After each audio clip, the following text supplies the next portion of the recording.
Hey guys, today we're taking a look at the 4-player 3D mecha brawler Override. In the last few weeks I've been playing a few kaiju brawlers, starting with the Pipeworks Godzilla games and most recently Sony's own War of the Monsters. For a while this style of game was fairly popular, but we just don't really see them anymore. Or so I thought.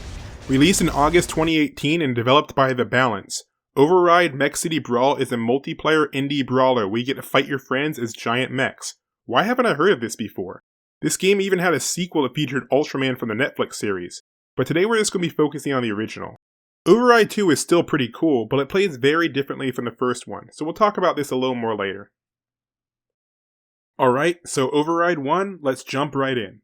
The base game features 12 mechs, all with unique designs, and the mechs share the same basic attacks, but they each have their own unique specials and finishers. Your standard attacks are mapped to the shoulder buttons and triggers, with each of them tied to a specific limb. So L1 for left arm, R1 for right arm, and the triggers control both legs. And you can charge any of these attacks by holding the buttons down.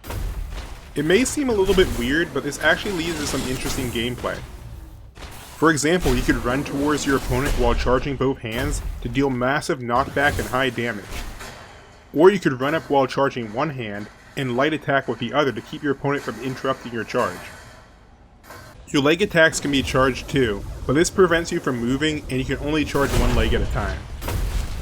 However, you can kick or charge kick in the air for a mobile jump kick. Each mech has a heat gauge that fills up when you attack. You'll also start heating up by jumping, gliding, or blocking attacks. If your heat level gets too high, you'll overheat, which means you won't be able to block, jump, or perform your basic attacks.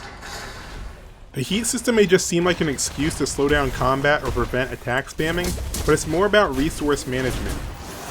Even if you overheat, as long as you build up some meter, you can still do your special moves or your ultimate, as both of these don't cost heat.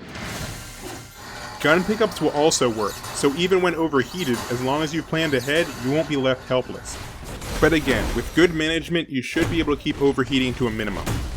There's also a tech roll, dashing, and a pretty interesting counter system. You can't just spam it like some other games. It's mainly a way to protect you from charge attacks. The timing window is fairly small, and there are separate arm and leg counters, so you need to watch your opponent's actions unless you want to get punished. But if done right, it can be very effective. And finally, if your health drops down below 10% and you have at least 1 bar of meter, you can use your ultimate move. The effects are different for each character, but they can help you break out of specials, and they don't cost heat, so they work as a kind of comeback mechanic. I really like the counterplay here. It offers a lot of options but has a simple foundation.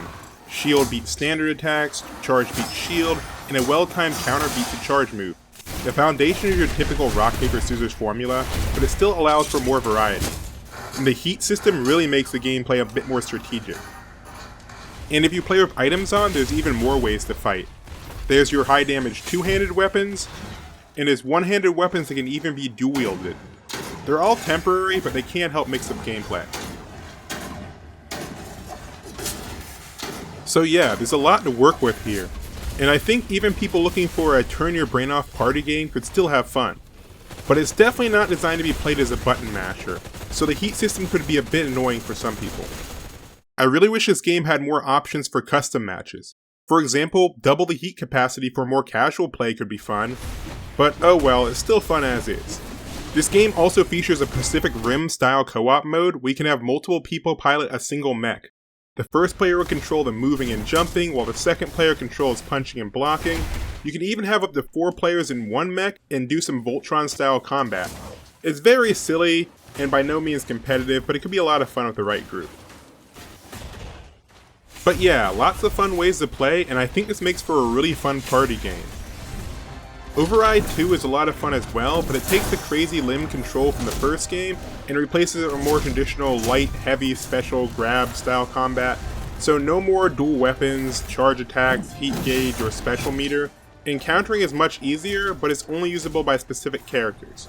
Specials are now done by pressing 2 buttons at once for no cost, and your super has a gauge that charges during combat. The mechs move quite a bit faster too. I'm sure some people prefer this one, but I kind of feel it makes the characters feel less like big clunky mechs and more like superheroes or something, but it's still really fun to play. So yeah, I think I'm going to cut this video here. There's more I could talk about, but I think this should be enough to let you know if this is the right party game for your friend group. If you want to know more about the single player content or want to hear more of my thoughts on Override 2, click the link on screen. I'll also have links to both games in the description if you want to check them out. They both support Steam Remote Play and PlayStation Share Play, so that it's super easy to play with a group even if you're the only one that owns the game. Alright, that's all for now. Thank you all for watching, and I'll see you in the next video. Bye.